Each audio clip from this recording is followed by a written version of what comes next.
네, 우리 옆 사람에게 주님 안에서 피하세요. 자, 저희가 룻기가 끝났고 이제 오늘부터 새로운 성경으로 시작됩니다. 제가 수요 예배 같으면 퀴즈 내서 상도 주고 그러는데 이제 주일 거는 주보에 이미 기록되어 있기 때문에 아쉽습니다. 자, 마태복음입니다. 자, 마태복음 1장 1절부터 17절까지 우리 나선채 형제님이 읽어주도록 하겠습니다. 아브라함과 다윗의 자손 예수 그리스도의 계보라.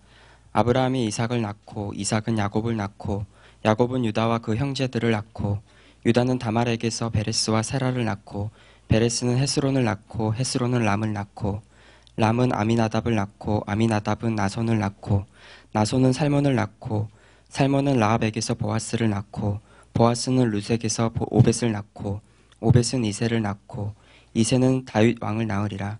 다윗은 우리아의 아내에게서 솔로몬을 낳고 솔로몬은 르호보암을 낳고 르호보암은 아비야를 낳고 아비야는 아사를 낳고 아사는 여호사밧을 낳고 여호사밧은 요람을 낳고 요람은 우시야를 낳고 우시야는 요담을 낳고 요담은 아하스를 낳고 아하스는 히스기야를 낳고 히스기야는 므낫세를 낳고 므낫세는 아몬을 낳고 아몬은 요시야를 낳고 바벨론으로 사로잡혀갈 때 요시야는 여고냐와 그 형제들을 낳으니라.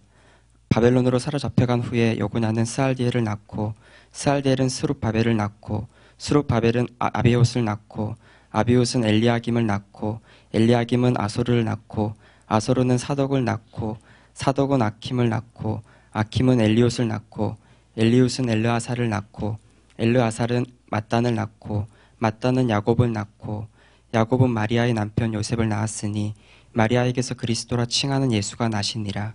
그런즉 모든 대수가 아브라함부터 다윗까지 14대요 다윗부터 바벨론으로 사로잡혀 갈 때까지 14대요 바벨론으로 사로잡혀 간 후부터 그리스도까지 14대더라. 네, 오늘부터 신약 첫 권인 마태복음 가지고 하나의 말씀 보도록 하겠습니다. 제가 예수님을 영접했을 때 제 친구가 성경을 읽어보라며 신약 성경만 돼 있는 조그만 성경책을 저에게 주면서 거기에 있는 요한복음이라는 것부터 읽어보라고 했어요. 그래서 제가 생애 처음으로 제 손에 성경을 펴들고 요한복음이라는 것을 읽어나가기 시작했습니다. 뭐 그 내용이 뭐인지 잘 기억은 안 나고 뭐 잘 이해도 안 됐지만 어쨌든 읽어나갔어요. 만약에 그때 제 친구가 마태복음부터 읽어라 그랬으면 굉장히 시험 들었을 것 같아요. 다행히 요한복음부터 읽으라 그래가지고 제가 성경으로 입문했던 것 같습니다. 뭐 낳고 뭐 발음도 어렵고 뭐 뜻도 모르겠고 뭐 하여튼간에 시험 들기 딱 알맞는 내용부터 신약 성경이 시작이 됩니다. 그런데 뭐든지 책의 첫머리와 마지막 말은 중요한 의미가 있습니다. 아무렇게나 첫머리 시작하지 않고 아무렇게나 마무리하지 않습니다. 성경도 그렇습니다. 신약 성경의 제일 첫 권의 마태복음, 그것도 제일 첫 번째 이게 족보가 나왔다는 것은 여기에 영적인 의미가 있는 겁니다. 오늘 그거를 여러분과 함께 나눠보도록 하겠습니다. 자, 마태복음의 저자는 이제 마태인데 예수님의 12제자 중에 한 명이고 본래 레위라고 하는 세리였어요. 예수님께서 부르시니까 다 때려치고 그냥 예수님을 따랐습니다. 신약 성경은 이 사복음서로 시작을 하는데 예수님의 사역과 가르침에 대해서 네 방면으로 각각 다른 관점에서 소개하고 있습니다. 우리 사람을 볼 때도 앞뒤 좌우 다 봐야 그 사람을 제대로 볼 수 있는 거예요. 앞만 봐도 모르고 뒤만 봐도 몰라요. 사방면에서 다 봐야 됩니다. 그래서 성경도 예수님에 대해서 4명의 각기 다른 저자를 통해서 예수님의 각각 다른 면들을 소개하고 있는데 이 마태복음 특별히 예수님의 왕적인 지위, 왕으로서의 메시아를 부각하고 있는 복음서예요. 그래서 일명 왕국복음이다 이런 별명도 있습니다. 이 마태복음은 1차적인 독자가 유대인들이에요. 유대인들을 염두에 두고 쓴 복음서예요.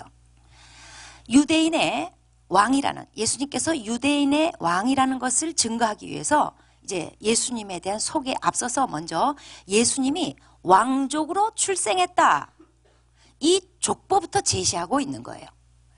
자, 1절 보시면 아브라함과 다윗의 자손 예수 그리스도의 계보라 이렇게 시작을 합니다. 자, 아브라함과 다윗의 자손, 구약에 장차 오실 메시아에 대한 언약을 받은 대표 인물이 아브라함하고 다윗이에요. 그러니까 구약에 장차 오실 메시아에 대한 언약받은 두 인물을 딱 제시함으로써 아브라함과 다윗의 자손이다. 이거는 한마디로 예수님은 메시아다. 그렇게 전해주는 거예요. 만약에 어떤 사람이 나타나서 사실은 내가 메시아다. 그러면요, 그가 꼭 갖춰야 될 조건이 뭐냐면 아브라함과 다윗의 자손이어야지 돼요. 그걸 증명해야지 돼요. 지금 그래서 예수님의 족보를 제시하고 있는 거예요. 예수님은 이 두 가지 조건을 다 충분히 충족하는 분이라는 것을 증거하는 거예요.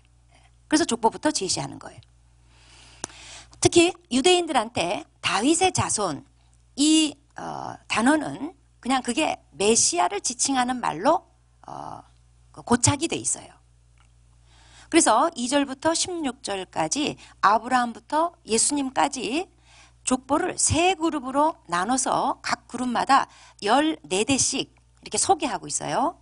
그런데 여기 그룹당 14대씩 이거는 이 앞에 구약의 역대상하에 기록된 것하고 대조를 해보면 거기에 몇몇 이름들이 빠져 있어요. 이거는 마태가 14라는 숫자를 맞추기 위해서 의도적으로 몇몇 인물들은 뺐습니다.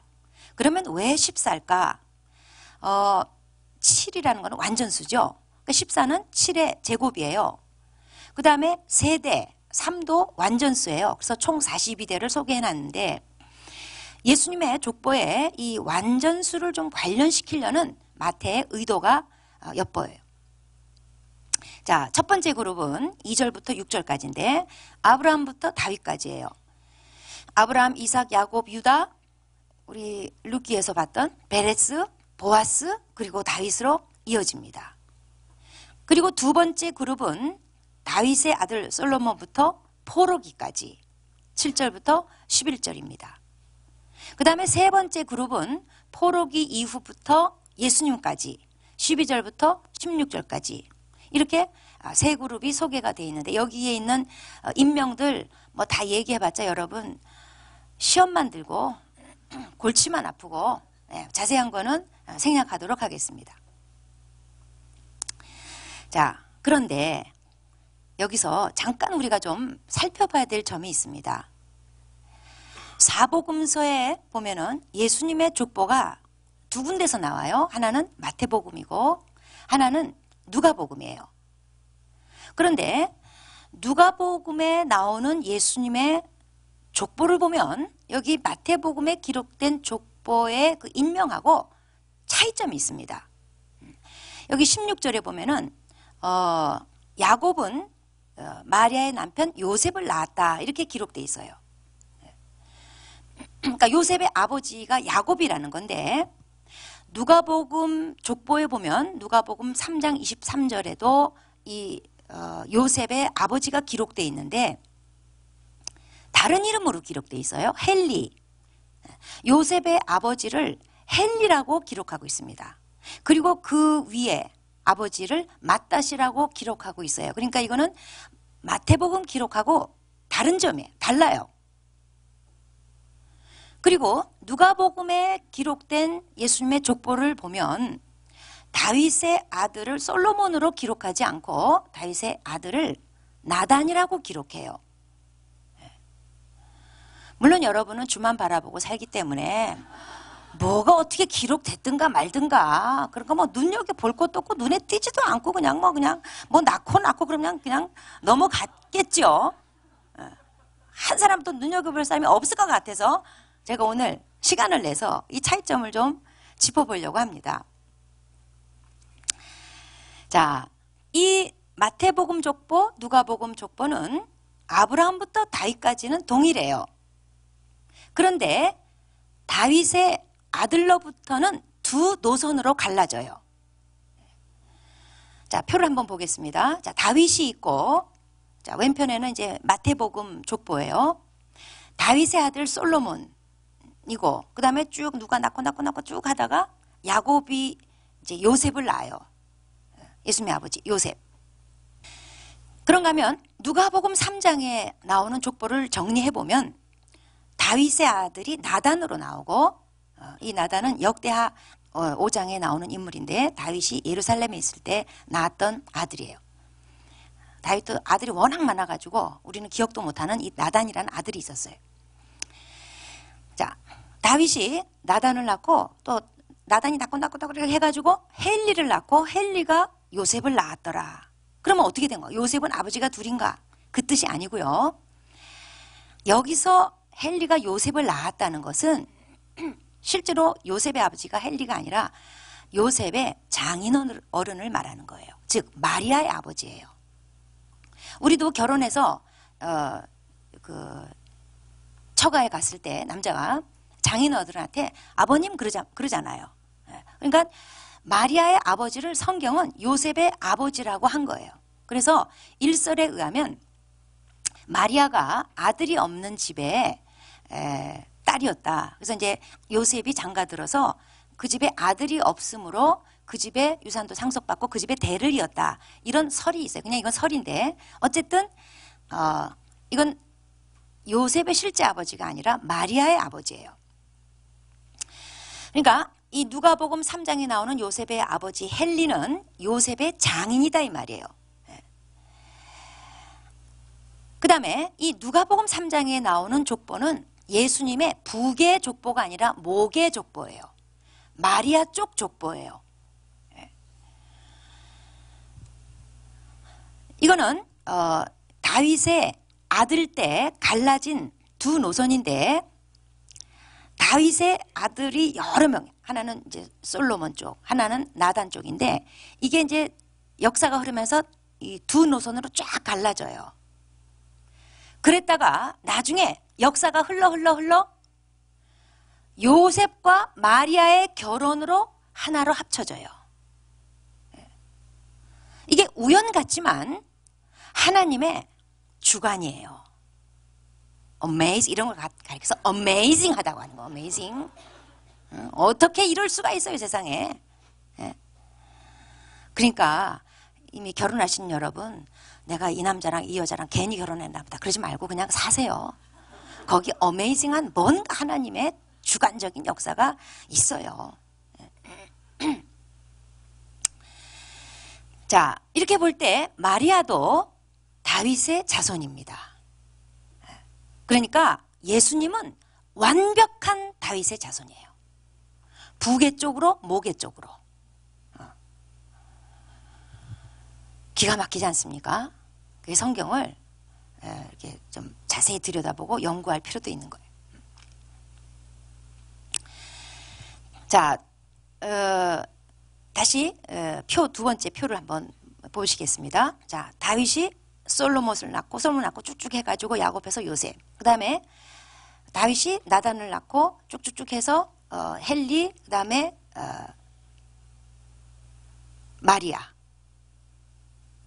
요셉하고 마리아가 결혼해서 예수를 낳는데 예수님은 요셉하고 상관없이 마리아를 통해서만 이 세상에 나시는 거예요. 자, 이 족보는 예수님은 왕으로서 합법적인 족보를 가지고 있다 이걸 제시하는 거예요. 나중에 이제 이 마태복음 뒤로 가면 예수님이 이제 고난 받으실 때 빌라도 앞에서 이제 빌라도가 이런 질문하죠. 네가 유대인의 왕이냐? 왕이죠. 그리고 군병들이 예수님을 지가 뭐 유대인의 왕이라 이러면서 조롱해요. 그러면서 십자가 위에 죄패를 붙일 때 이는 유대인의 왕이라는 예수다. 그 놀리는 의미로 유대인의 왕이다. 그 죄패를 그렇게 붙여줬어요. 이제 유대인들이 그거 막 띄라고 부탁을 했건만 그냥 냅뒀어요. 실제로 유대인의 왕이세요. 족보상으로 왕족이세요. 물론 영적으로 만왕의 왕이죠.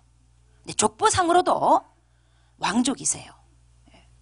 그래서 마태복음 1장의 예수님의 족보는 이 구약을 총정리하는 구약은 뭡니까? 예수 그리스도에 대한 약속인 거거든요.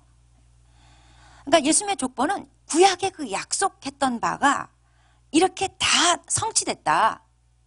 구약의 예언이 어떻게 완벽히 성취됐는지를 보여주는 게 바로 예수님의 족보예요. 그래서 신약의 첫 페이지가 우리는 좀 읽기가 거시기 하지만 족보로 시작된 것은, 자, 이제 구약이 끝났고 400여 년 동안 침묵기가 있어요. 하나님이 더 이상 이스라엘 역사에 관여하지 않으시는 것처럼, 손을 띈 것처럼 하나님의 침묵기가 있습니다. 이스라엘은 실패로 끝났습니다. 그래서 마치 계절로 치면 차가운 겨울과 같은 그런 어두운 시간이 지나요. 그러다가 때가 차니까 봄이 왔어요. 이새의 가지에서 싹이 났어요. 그게 예수님이세요. 구약의 약속이 전부 파기된 것 같았는데 그 언약들이 바로 예수 그리스도의 탄생을 통해서 성취됐다 이 말이에요. 자, 아브라함은 어떤 약속을 받았습니까? 천하 만민이 내 씨로 말미암아 복을 받으리라. 그런 약속을 받았어요. 이루어졌어요. 예수님 통해서. 또 유다에게는 왕의 지파가 될 것이다. 홀이 떠나지 않는데 왕의 지파가 될 것이다. 이런 약속을 받았어요. 유다를 통해서 예수님이 왔어요. 다윗에게도 그 위를 이을 영원한 왕이 날 것이다. 이런 약속을 받았어요. 예수님 통해서 구현됐어요. 또 오늘 이 마태복음 1장 16절에 보면은 야곱은 마리아의 남편 요셉을 낳았으니 마리아에게서 그리스도라 칭하는 예수가 나시니라 그랬어요. 자, 마리아에게서 예수가 나시니라. 예수님은 요셉을 통해서 태어나지 않았다. 이걸 굳이 강조하고 있는 거예요. 마리아에게서 나셨다. 예수님은 법적으로는 요셉의 아들이에요. 법적으로는. 그런데 육신적으로는 요셉하고 아무 상관이 없어요. 예수님은 성령으로 잉태되신 처녀 마리아에게서 나신 하나님이세요. 지금 16절 말씀은 그거를 보여주는 거예요. 자, 본래 이 족보는 아버지 이름을 통해서 이어집니다. 그래서 마태복음 1장에 나온 족보도 전부 다 남자 이름이에요. 다 아버지 이름이에요. 그런데 예수님만 어머니예요. 여자에게서 나리라는 약속을 이뤘다 이 말이에요. 창세기 3장 15절에 그리스도께서 여자의 씨로 오신다는 겁니다. 메시아가. 또 이사야서 7장 14절에 처녀에게서 아들이 날 것이요. 처녀에게서 메시아가 오신다 이 말이에요. 그 예언이 성취됐다는 거예요. 지금 마태복음 1장 16절 말씀은. 이 족보가 우리 괴롭히려고 있는 게 아니라 이런 심오한 구약 전체를 한마디로 정리해주는 놀라운 말씀이에요. 그리스도는 아브라함, 이삭, 야곱, 유다, 다윗에게 주신 예언을 성취하시기 위해서 오셨다는 거예요. 만약에 이 예수님이 오시지 않았다면 구약의 모든 예언이 다 헛거예요. 그러니까 구약의 모든 세대들은 다 그리스도를 향해 있어요. 만약에 예수 그리스도가 없다면 그 많은 족보, 사건, 역사 다 의미가 없는 거예요. 룻과 보아스의 만남도 결국 그리스도를 낳기 위한 거예요. 구약의 열왕기의 모든 역사 결국 그리스도를 출생시키는 역사예요. 이스라엘 백성이 하나님 거역해서 결국 심판받아서 바벨론 포로로 잡혀갑니다. 거기서 나름 그래도 뿌리 내리고 잘 먹고 잘 살고 돈 잘 벌어가지고 제법 재산도 늘리고 그렇게 하고 살았어요. 근데 하나님께서 고레스 왕을 통해서 강권적으로 또 이스라엘 백성을 다시 예루살렘으로 유다 땅으로 귀환을 시켜요. 성전을 건축하도록 해요. 바벨론 포로로 잡혀갔던 이스라엘 백성을 예루살렘 땅으로 귀환시킨 것은 단지 성전을 건축하기 위함만이 아니에요. 예수님을 베들레헴에서 탄생시키기 위한 준비 작업이에요. 예수님이 베들레헴에서 탄생하리라는 구약의 예언을 성취시키기 위한 하나님의 일이었어요. 그러니까 어떤 사람도 어떤 일도 예수와 상관이 있을 때만 거기에 의미가 부여되는 거예요. 인정이 되는 거예요. 그런데 이 마태복음 1장 예수님 족보에 좀 특이한 점이 발견이 됩니다. 여자들의 이름이 들어가 있다는 거예요. 본래 우리나라 족보도 그렇지만 유대인의 그 관례를 보면 족보는커녕 일상생활에 여자는 낄 수가 없어요. 여자는 인간 취급을 못 받았어요. 그런데 이 족보에 여자 이름이 5명이나 들어가 있고 게다가 예수님 어머니 마리아를 뺀 나머지 4명은요 전부 다 문제 있는 사람들이에요. 족보에 올리기에는 다 부끄러운 이름들이에요. 우선 3절에 다말, 이 집안 다 말아먹을 여자였어요. 응? 시아버지 유다와 근친 상간을 통해서 쌍둥이를 낳아요. 그게 베레스예요. 라합, 보아스를 낳은 라합. 라합은 여리고의 기생이었습니다. 말이 기생이지 사실은 매춘부예요. 룻, 모압 여자예요. 이 모압이 어떻게 태어났느냐? 아브라함의 조카 롯이 롯과 딸 사이에 근친 상간을 통해서 낳아진 아들이 모압이에요. 그러니까 복잡한 집안이에요. 생각해 보세요. 모압이 그리고 베레스가 자기 아버지를 부를 때 아버지라고 해야 돼요? 할아버지라고 해야 돼요? 엄청 헷갈리는 족속이에요. 그리고 이 모압 사람들은 그 이스라엘 백성 광야에서 못되게 굴어가지고 하나님이 이스라엘의 총에 모압 사람들은 10대 걸쳐서 못 들어온다. 이렇게 금지를 시킨 그런 족속이에요. 룻이 그런 모압 여자예요.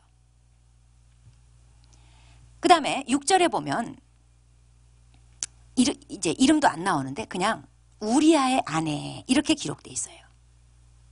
다윗은 우리아의 아내에게서 솔로몬을 낳았다는 거예요.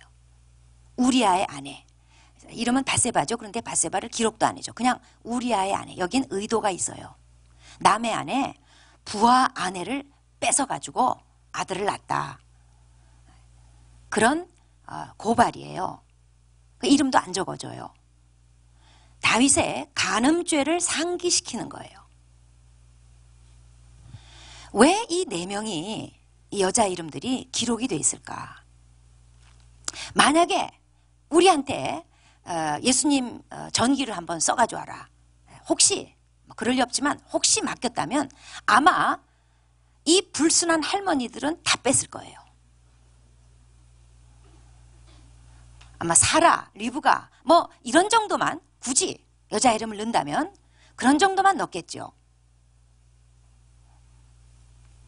자, 이 4명의 여자를 통해서 볼 때 예수님의 혈통은 왕조의 혈통인가 하면 별 지저분한 인물들이 다 들어가 있는 부끄러운 혈통이라는 거예요. 그런데 이 4명이 바로 우리의 대표입니다. 다말, 라합, 룻, 우리아의 아내, 이게 전부 다 나예요. 우리가 이 여자들보다 더 깨끗하다고 생각해서는 안 돼요. 우리 집안 족보도요, 추적해서 밝힌다면 아마 우리는 더 할 거예요. 사라는 숫자는 성경에 온 인류를 포함한 모든 피조물을 상징합니다. 4명의 이 불순한 여인들, 예수님의 족보에 오른 이 지저분한 4명의 여인들. 자, 이거는 인간은 누구도 깨끗하지 않고 다 더럽다는 것을 상징하는 거예요. 로마서 3장 23절에 모든 사람이 죄를 범하였음에 하나님의 영광에 이르지 못하더니 그리스도의 족보에 절대로 이룰 수 없어요. 올라갈 수 없어요. 그런데 예수를 믿으면 성령으로 거듭 태어나서 예수 족보에, 예수 그리스도의 족보에 들어간다는 거예요. 하나님 아버지가 되시고 예수님이 맏형님이 되시고 그 뒤를 이어서 내가 버젓이 그 족보에 오른다는 거예요. 그래서 우리도 굳이 족보를 적는다면 다시 한번 보겠습니다. 자, 하나님이 계시고 아브라함을 통해서 모든 천하 만민을 부르시고 믿음으로 부르시고 그 다음에 다말, 라합, 룻, 우리아의 아내 이런 참 불순한 우리 조상들이 쫙 나오고 그리고 예수 그리스도께서 오셔요. 내 스스로는 이 족보에 오를 수 없어요. 그런데 하나님 아버지께서 성령으로 말미암아 나를 거듭나게 하셔요. 그래서 내 이름이 버젓이 예수님과 같이 나란히 하나님의 자녀로 하나님의 족보에 예수님의 족보에 등재되는 거예요. 영광스러워야 될 예수님의 족보에 이 여자들, 이방인들, 죄인들이 등장한다는 것은 예수님 계보에 속하는 사람은 자질이 중요한 게 아니라는 의미예요. 오히려 전혀 자질이 안 되는 자격이 없는 그런 자들을 통해서 구원 계획을 이루시는 하나님의 신실하심 여기에 초점이 맞춰져 있는 거예요. 예수님 족보에 이런 너저분한 이름들이 들어가 있는 것은 하나님의 신실함에 초점 맞추고 보라는 거예요. 압도적인 은혜를 보라는 거예요. 이 사실이 필요하지 않은 사람은 한 사람도 없다는 거예요. 또 이 영광스러운 예수님의 족보에 이 너저분한 이름들이 들어간 것은 장차 예수님의 사역이 죄 많은 자들에게 은혜를 주시는 사역이다. 그런 의미예요. 예수님께서 나는 의인을 부르러 온 것이 아니요 죄인을 부르러 왔노라 그러셨어요. 다말, 라합, 룻, 우리아의 아내 예수님은 이런 사람들을 부르러 오셨어요. 거기에 나도 껴 있어요. 자, 예수님은 죄인을 부르러 오셨습니다. 그리고 죄인들과 족보를 같이 하기를 부끄러워하지 않으셨어요. 히브리서 2장 11절에 거룩하게 하시는 이와 거룩하게 함을 입은 자들이 다 한 근원에서 난지라. 거룩하게 하시느니 주님이시죠. 거룩하게 함을 입은 자, 우리는 거룩하질 않아요. 그런데 거룩하게 함을 입었어요. 그리스도로 옷 입었어요. 그런데 이게 다 한 근원에서 났대요. 창조주 하나님으로부터 온 거예요. 그렇기 때문에 히브리서 2장 11절 말씀은 그러므로 예수님께서 우리를 형제라 부르기를 부끄러워하지 않으셨대요.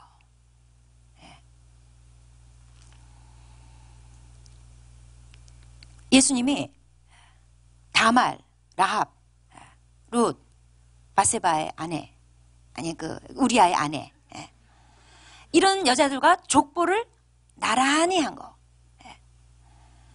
사실 이게 얼마나 부끄러운 일이에요. 자, 예수님이 나를 그분의 족보에 나란히 앉혀주시는 거. 자, 나는 다말보다 나을까? 라합보다 나을까? 절대 그렇지 않죠. 나를 구원시키시고 예수님의 족보에 나란히 올려주시고 그리고 히브리서 2장 11절 말씀에 의하면 예수님은 그런 나를 부끄러워하지 않으신다는 겁니다. 저 사람의 구원을 예수님이 부끄러워하지 않으신다는 거예요. 그 못된 사람의 구원을 예수님은 부끄러워하지 않으신다는 거예요. 저 문제 많고 연약한 자의 구원을 예수님은 부끄러워하지 않으신다는 거예요. 우리는 부끄러운 족보, 약점을 어떻게든지 감추고 싶어 해요. 그런데 사실 우리의 부끄러운 족보, 부끄러운 과거, 우리의 약점, 이건요 오히려 남다르게 하나님의 은혜를 받을 수 있는 기회예요. 물론 죄가 합리화된다는 뜻은 아니에요. 죄는 죄일 뿐이에요.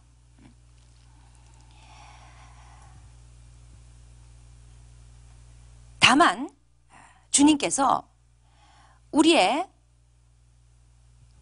죄인된 그냥 우리 한 인격체, 우리의 그냥 과거 그 통째로 주님께서 문제 삼지 않으시고 부끄러워하지 않으시고 받아줬다는 것은 내가 보기에 부끄러운 과거, 부끄러운 나의 집안 내력, 부끄러운 족보, 나의 부끄러운 약점, 이게 사실상은 남보다 부끄러움이 크면 클수록 남다르게 더 은혜 받을 수 있는, 나의 약함이 곧 그의 강함이 되고 나의 부끄러운 점이 그분의 압도적인 은혜를 느끼게 만들어주는 강점으로 작용한다는 겁니다.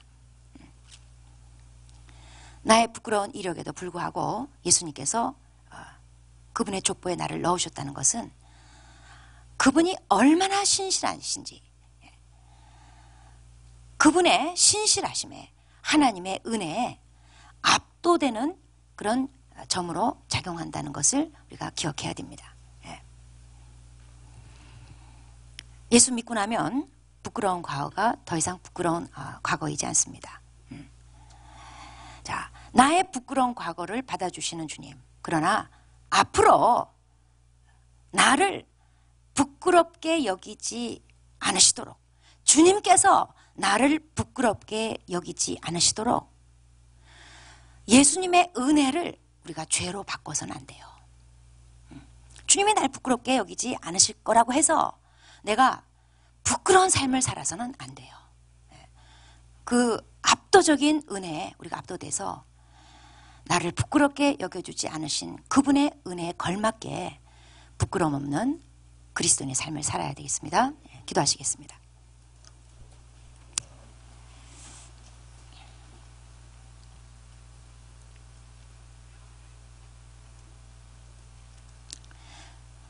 자, 우리의 거듭난 이후 영적인 족보를 한번 생각해 보겠습니다. 하나님이 계시고, 그리고 아브라함이 있고, 예수 그리스도가 있고, 예수님과 나란히 내가 예수님의 형제가 돼서 하나님 아버지 집안의 족보에 오르게 됐습니다.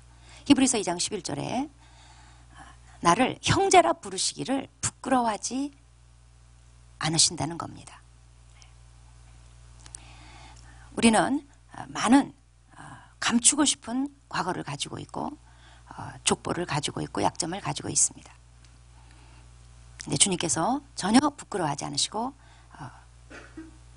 주님의 자녀로 삼아주셨습니다. 내가 부끄러운 점, 부끄러운 과거, 부끄러운 족보를 크게 가지면 가질수록 사실 거기는 남다른 하나님의 은혜를 받는 자리인 것입니다.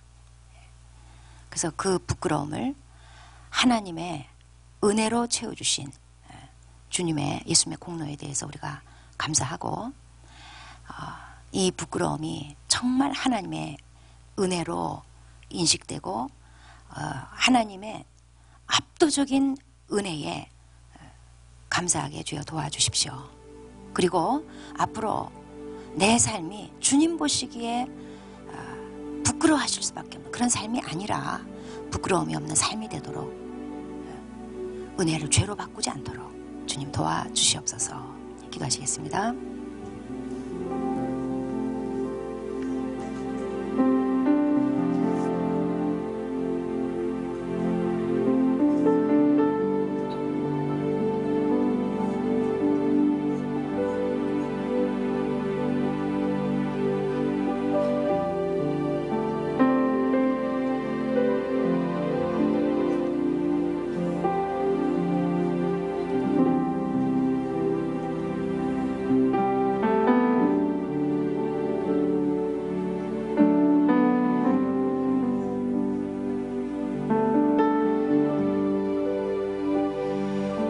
주님 감사합니다.